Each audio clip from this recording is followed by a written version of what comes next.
بتشعت حدار شحن 947 لك دحر فرق ليتي حدا سباي كابت بحطوب استسرح بعل 3 دربي منبر هنصا شو لخيلو وصع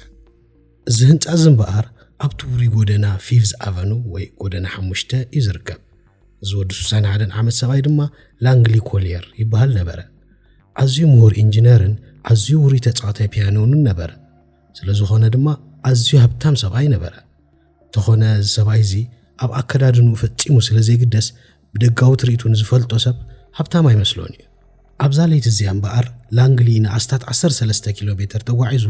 ናብ ብሩክሊን ዝበሃል ጎደና ናይ ኒውዮርክ ብምኻድ ነቲ ኣብቲ ህንፃ ኣብ ካልኣይ ደርቢ ኣብ ዓራት ደቂሱ ዝነበረ ሆመር ዝተባህለ ሓዉ ሓንቲ ኣዝያ ተገድሶ ነገር ከምፃሉ እዩ ተበጊሱ ኣዝዩ ብርቱዕ ቀዝሒ ይወርድ ብምንባሩ ድማ ላንግሊ ኣብ ልዕሊቲ ዓረጊት ክዳውንቱ ሓንቲ ዝተመናነህት ጅባ ደሪቡ ኳሌቱ ንላዕሊ ብምግታር ስጋዕ ክሳዱ ካብ ቁሪ ክዕቆብ ኣመዓራርያ ኣብዚ ቅንያት እዚ ላንግሊ ቀትሪ ምንቅስቓስ ዳርጋ ገዲፍዎ እዩ ኩሉ ምንቅስቓሳቱ ብሚስጥር ክኾነሉ ካብ ዓይኒ ጎረባብቱን ካብ ዓይኒ ፖሊስን መታን ንኽኽወልውን ለይቲ ጥራሕ እዩ ካብ ገዝኡ ዝወፅእ ኣብዛ ለይቲ እዚኣ እውን ከም ኣመሉ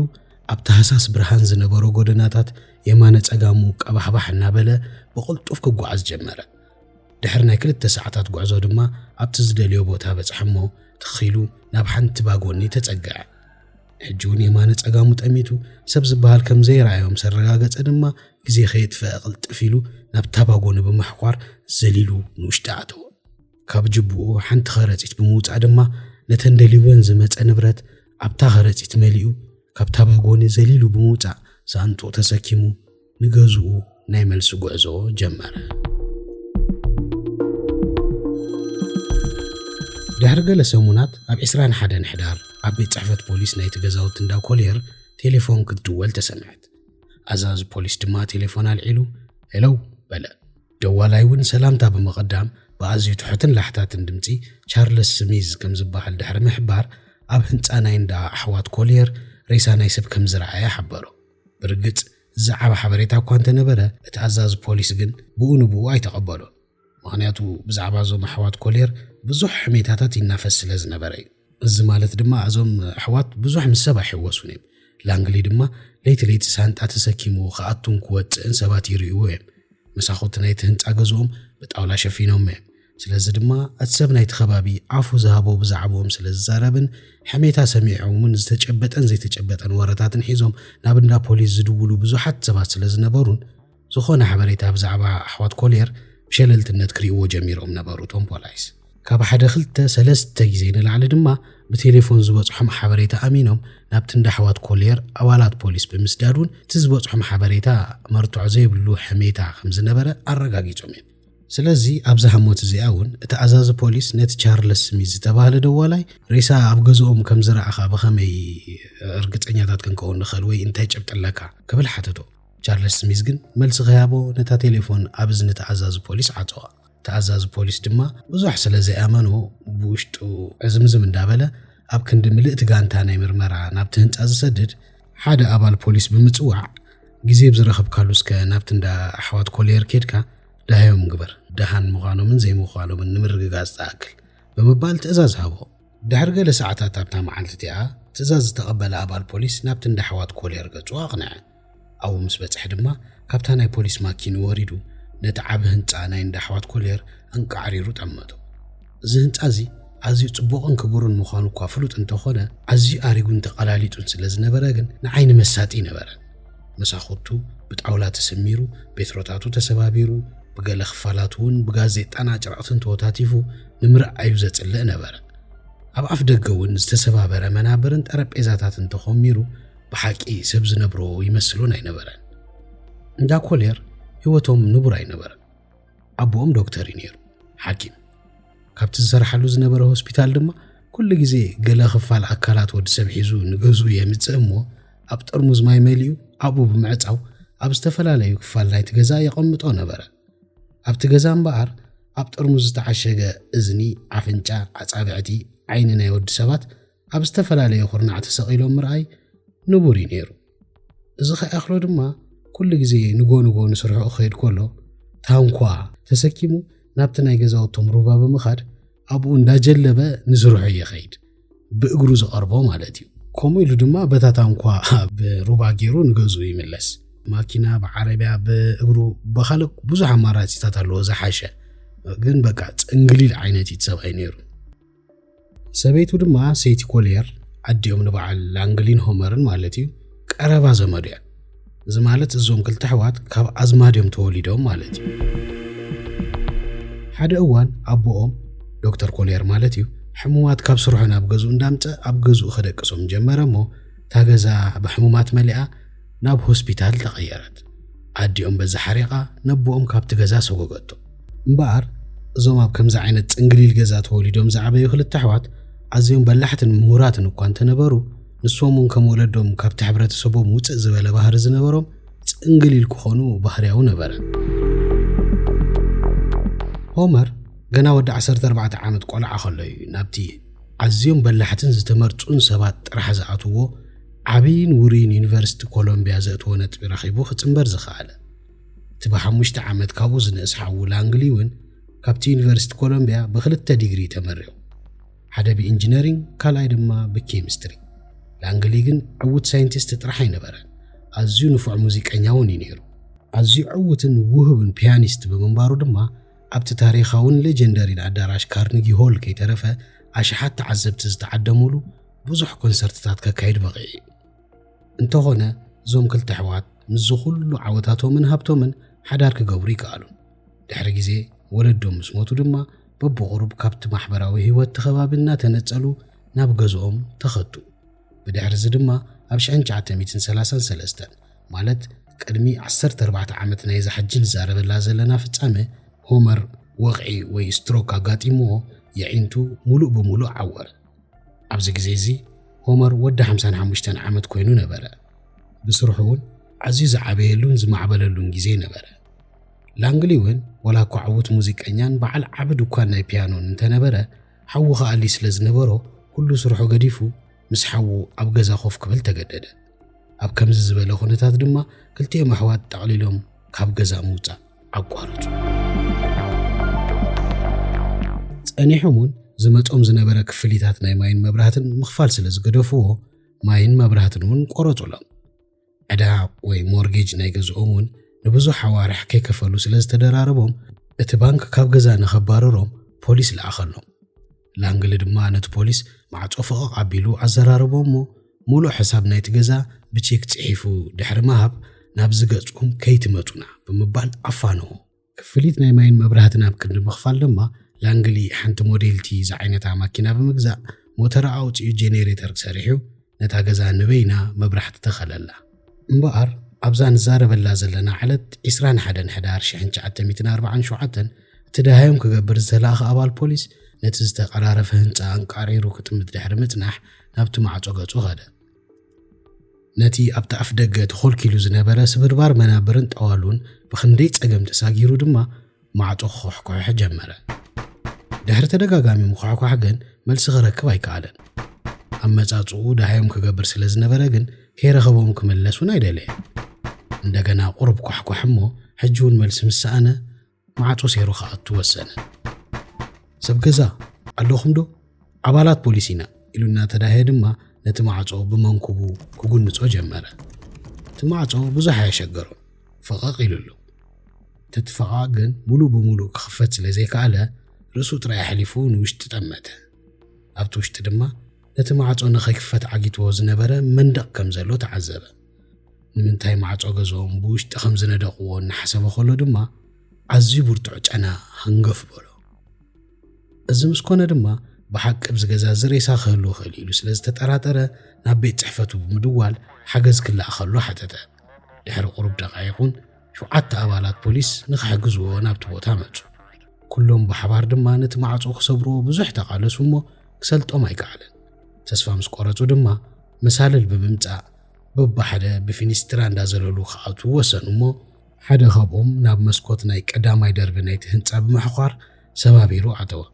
እቶም ዝተረፉ ኣባላት ፖሊስ እውን ደድሕሪኡ ብምስዓብ ኩሎም ንውሽጢ ኣተዉ ድሕሪ ምእታዎም ድማ ቻርለስ ስሚዝ ዝሃቦም ሓበሬታ ሓቂ ምንባሩ በርሃሎም እዋ ኣብቲ ገዛ ሬሳ ናይ ሰብ ረኸቡ ሆመር ኮሌር ኣዝዩ ዝረስሕን ዝበለየን ቢጃማ ጋውን ተኸዲኑ ኣብ ሴድያ ኮፍ ኢሉ ርእሱ ኣብ ብርኩ ድፍእ ኢላ ተዓፂፉ ሞይቱ ነበረ። ኣብ ዙርኡ ድማ ብዙሕ ቅራፍ ኣራንሺ ከቢቡ። ብመሰረት ዝተገብረሉ መርመራ ድማ ሆመር ህይወቱ ካብ ተሓልፍ ኣስታት 10 ሰዓታት ገይሩ ነበረ። እንተ ላንግሊ ግን ኣብቲ ከባቢ ዓሰሩ ክርከብ ኣይተኻለን። ኣብቲ ውሽጢ ዓበ ህንፃ ይኹን ኣብ ከባቢኡ ተደልዩ ተቐብፀ። እዚ ስለ ዝኾነ ድማ እቶም ፖላይስ ኣብ ልዕሊ ላንግሊ ጥርጣረ ሕደሩ። ምናልባት ኣብ ሞት ሆመር ኢድ ከሂልዎ ድማ ምፅራይ ክገብሩ ወሰኑ። ካብቲ ኩነታት ብምብጋስ ድማ እቲ ቻርለስ ስሚዝ ዝበሃል ኢሉ ዝደወለ ሰብ ባዕሉ ላንግሊ ክኸውን ይኽእል እዩ ዝብል ሞገት ኣልዓሉ። ምናልባት ድሕሪ እቲ ገበን ነብሱ ከውፅእ እናሃደመ እግረ መገዱ ኣብ ናይ ጎደና ቴሌፎን ኮይኑ ደው ኢሉ ክኸውን ይኽእል እዩ ዝብሉ እውን ኣይተሰኣኑን። እዚ ንወዲ እንተደማሚሩ ድማ ላንግሊ ቀዳማይ ጥርጡር ኮነ። ስለዚ ድማ ፖላይስ ምናልባት ተመሊሱ ተመፀ ኣብ ትሕቲ ቀይዲ መታን ከእትዎ ብምሕሳብ ኣብቲ ገዛ ኮይኑ ክፀናፀንን ክፅበዮን ብምባል ሓደ ኣባል ፖሊስ ገዲፎም ከዱ። ብተወሳኺ እውን ንብሙልአን ኣብ ዙርያ ኒውዮርክ ዝርከባ ግዛኣታት ኣሜሪካ ላንግሊ ኣብ ዝተረኽቦ ኣብ ትሕቲ ቀይዲ ንኽኣቱ ሓበሬታ ኣመሓላለፉ።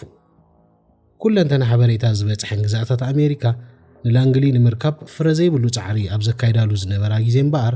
ኣብ ኒውዮርክ ዝርከቡ መርመርቲ ገበን ድማ ገለ ኣፋፍኖት ናይቲ ገበን ወይ ናይ ላንግሊ እንተረኸቡ ነቲ ህንፃ ኣሕዋት ኮሌር ክበናቑርዎ ጀመሩ። ኣብ ታሕሳስ 8 1947 ድማ ድሕሪ 18 መዓልታት ምርካብ ሬሳ ናይ ሆመር እዞም መርመርቲ ሓደ ዓብይ ፍንጭ ዝሃቦም ነገር ረኸቡ። እምበር ኣብቲ ዓለት 21 ሕዳር እቲ ፖሊስ ሃለዋት ኣሕዋት ኮሌር ክገብር ናብ ገዝኦም ኣብ ዝኸደሉ ግዜ ማዕፆ ፈቂቑ ዝረኣዮ ብውሽጢ ገዛ ዝተሰርሐ መንደቕ ንቡር ናይ ብሉኬቲ ወይ ናይ ሕጡብ መንደቕ ኣይነበረን። እንታይ ደኣ ካብ ዝተፈላለዩ ስብርባር ናውቲ ገዛ ዝተሰርሐ መንደቕ እዩ ዝነበረ። ከም ስብርባር መናብር፣ ዓራት፣ ጣዋሉ፣ ሰፋይት ማኪና ወዘተ ወዘተ ተኾማሚሩ ዝተሰርሐ መንደቕ ነበረ። እዚ መንደቕ እዚ እምበኣር ርጉዱ ካብ ማዕፆ ጀሚሩ ንውሽጢ ገዛ ስጋዕ መወዳእታ ፀግዕ መንደቕ እዩ ዝዝርጋሕ። ብሓፂሩ ኣብታ ገዛ መርገፂ እግሪ ዝበሃል ክትረክብ ኣሸጋሪ ነበረ። ካብ ጫፍ ናብ ጫፍ ህንፃ ካብ ታሕቲ ጀሚርካ ስጋዕ መወዳእታ ደርቢ ካብ መሬት ናብ ናሕሲ ካብ መንደቕ ናብ መንደቕ ብጓሓፍ ተመሊኡ ጥቕጥቕ ኢሉ ነበረ። ገለ ካብ ኣብኡ ዝተረኸበ ንብረታት ድማ 14 ሰባር ፒያኖታት፣ ናይ ኤክስሬይ ማሽን፣ ርእሲ ናይ ዝሞተ ፈረስ፣ 25,000 መጽሓፍቲ፣ ከምኡውን እቲ ናይ ኣቦኦም ክፍለ ኣካላት ዝሓዘ ጠራሙዝን ከምኡ ዝኣመሰሉ ነገራትን ነቲ ገዛ ስጋብ ዓንቀሩ መሊኦሞ ነበሩ። እዚ ዝገበሩሉ ምኽንያት ድማ ሓደ መዓልቲ ህዝቢ እቲ ከባቢ ሆይሉ መፂኡ ማዕፆና ሴሩ ሃብትና ዘሚቱ ክወስደልና እዩ ዝብል ስጋኣት ስለ ዝሕደሩ እዮም። ሕጂ እንታይ ይመስለኩም? እዞም ኣሕዋት እዚኦም ኣብቲ ገዛ ብዙሕ ናይ ብሓቂ ሃብቲ ነይርዎም እዩ። ከም ገንዘብ፣ ወርቂ፣ ኣልማዝ ከይተረፈ ብብዝሒ ኣብቲ ገዛ ነይሩ እዩ። ነዞም ኣሕዋት ግን እዚ ጉዳዮም ኣይነበረን። ንሶም ከም ሃብቲ ዝሓስብዎን ከይስረቆም ድማ ዝፈርሕሉን ዝነበሩ ሃብቲ ትላንግሊ ለይቲ ለይቲ ካብ እንዳጓሓፍ ዝኣርዮ ዝነበረ ገፈጥ መፈጥ እዩ። እዚ ኩሉ ገፈጥ ኣብቲ ውሽጢ ገዛ ብኣለል ሃዋ ኣይኮነን ተኣኪቡን ተኾሚሩ ነይሩ። ላንግሊ ኢንጂነር ከም ዝነበረ ዘክሩ። ስለዚ ብመንጎ እቲ ኩሉ ኩምራ ጓሓፍ ብስነ ስርዓት ዝተነደፈን ዝተነፀፈን መንገድታት ወይ ገላርያታት ኣሎ። በዚ ገላርያታት እናሸሎኽካ ክትሓልፍ ከለኻ ድማ መዓት መፃወድያታት ይጎንፈካ። እምበኣር ፖላይስ ንሓደ ብመፃወድያታት ዝተጋረደ ገላርያ ኣብ ምፍታሽ ከለዉ እዮም ነዚ ፍንጭ ናይ ፍጻመ ዝሃቦም ርኽበት ዝረኸቡ። እነሆ ነዚ ርኽበት እዚ ኣብ ግምት ብምእታው ድማ እቲ ናይ ኣሕዋት ኮሌር ኣጋጢሞም ክኸውን ይኽእል እዩ ዝተባሃለ ገምጋም ነዚ ዝስዕብ ይመስል። ኣብታ ምሸት ናይ 9 ሕዳር 1947 ላንግሊ ናብ እንዳ ጓሓፍ ሓኺሩ ዝጓርቶ ዝነበረ ጓሓፍ እምበኣር ካልእ ዘይኮነስ ኣራንሺ እዩ ዝነበረ። ኣራንሺ በቃ ፍሩታ። እቲ ኣብ ብሩክሊን ዝነበረ ጓሓፍ ናይ ሓደ እንዳ መሸጣ ፍሩታታት ስለ ዝነበረ ኣብኡ መዓልታዊ ብዙሕ ኣራንሺ ጓሓፍ ነበረ እሞ ላንግሊ ዘይነፅፍ ምንጪ ኣራንሺ ረኸበ። ላንግሊ ኩሉ ዘለዎ ሓይልን ፍልጠትን ተጠቒሙ ንሓዉ ከናኸን እዩ ዝፅዕር ነይሩ። እሱ ከይኣክል እውን ንሓዉ ካብቲ ብሰንኪ ወቕዓ ዘጋጠሙ ዑረት ዓይኒ ክሕውዮ ብምሕሳብ ዓብ ምርምርን መጽናዕትን ክገብር፣ ነዚ ንክገብር ድማ ናይ ቀደም ናይ ኣቦኡ ዝነበረ መጽሓፍቲ ሕክምና ምሽምዳድ ተተሓሓዞ። ድሕሪ እዚ ድማ ላንግሊ ንሓዉ ክሕውየሉ ዝኽእል ፈውሲ ከም ዝረኸበ ኣመነ። تفوسيلو زأمنو مدهانيت دما أرانشي نبرة بزوح أرانشي بزوح أرانشي كابزاك زي أجميرو دما نهمر أرانشي ترح قبلو أجمرة أرانشي ترح قبل كله دما أرانشي تراي مالتي كالمك بزبهال يلا نجو أرانشي مشت أرانشي قرصي مساح درار أرانشي ليتي ملوق إلو خيرو كابتن داو حف بزوح أرانشي تشكيم يمت نعند ما كبلعو يوعل يغني هومرون حوي فوسي رخيب الليل وسلز أمنه بزوح التوتاتا يلع عالن حوزز قربوا له أرانشي بهنطينت كحويني بمبال يبلعو نبره مبار أبزا مشيت الزي الانجلي كابتن داو حف تسكيمو زمت أرانشتات حيزو نغزو آتوا أوش تغزو دما بتنبعلو دسرحن قلارياتات ناب هومر كخيد جمرة كامزيلو أبكال أيدر بنايت غزابت حج مبار كابتن سو زلوا بوتا ناب تحوو زلوا بوتا نخبصح تاز تررتن زبرتعتن غعزو تريفاتولا كابزي أجميرو زلو قلاريا عزي تبيبي مسماريت زتلحق سلازخونه دما تطويلكا خحلف ايقالني سلازي لانجلي بخبدو اب مريت بمدقاس فحخ نابله لتا فرق مترو صفحات زلوا قلاريا كحلفا جمره امودا تازا قلاريا دما حدا متصاوديا صبيلو زمتصاوديا زدما اب عف دغنا اذا قلاريا بعين خطريا التشجر نيشتي حاتينالا نعا نيشتي تنكفته بيلكا ابل علي راسخا تخميرو زلو عبيت صنادوق حدش دشيلو ابزا نفسخاي لاقلين بار بزا قلاريا بزح جزي تملاليسي ابزح حج جزي لكع كم نورمال مغدي لميدواي لو مغن عيقدن لكع بتاب حاطين مسبصحه كم قله خبلنا تحاطين غونت عمو ابل علي زنبره خبرا سنادق ابزبانو على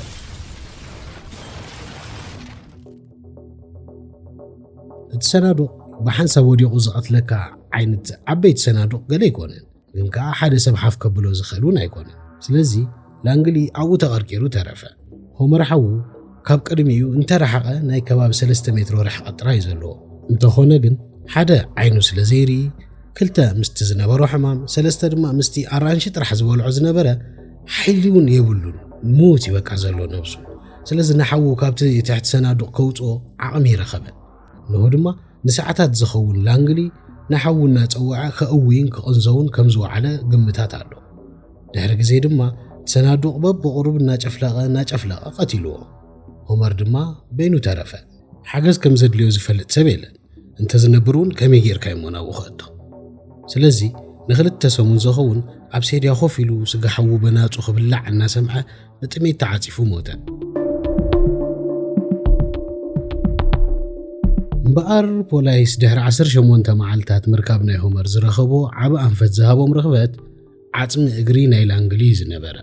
بمسرته زغلو معلتات ابتوش تجزا لعلن تحتني لهم كفتشو كرخبو زي قالو مسكال نبرت حواويسو بصندوق تصقيطو سلاز نبره اموداتا جن بناتو تبليعو زصري عصم ጻعدا اجري بتحت صندوق قلقلي لا رخبوا نهومر مسرخبو دار 18 معلتات مالتي انت تدويلو حبريتا ذهبهم تشارلز سميز اتقوا لانجلي بعليو ويلهم زحسبو سب لانجلي كم زي كونه تنصرلهم مغنياتو لانجلي قدمي هومر يمويتو سلازي قال نجر زراعي حلاف من قد خون كم زخل قمتات يبوملو لو دحر 4 ورحي مركب ريسانا يزوم كل التحوات غزኦም نحدغ بارع ጠንቂው بزبلو سانه بمحدار نايت خبابي كفرس تعزز ابز حج ግዜ ኣብቲ ቦታ نيشتي بارك بشموم تسريحلو كولير برازرز بارك يبحال أوشتو دما بزيكا قرب أقرابن كوف مبال منابرن قالوا ولا حنتي يلن انبار كبراتن كبران انت خطاتل تزا چانل بزعبا زانتا زلكم ريتو كومون كالك قربلكم تدلي وزانتا تاترلو اب كومنت قدفلنا بتوسخون كندي سبات زقع موداتا مسانا صنيحكم متان كنفلط كومنت غبرلنا شير لايك ان سبسكرايب دما ايك فولوني مو ايده ايدكا بمبال اذا channel حف كتبلو لي بتحتنا يحتت بار اب قصال زانتا سغاب نراخب سلام املاخ مساخم يخ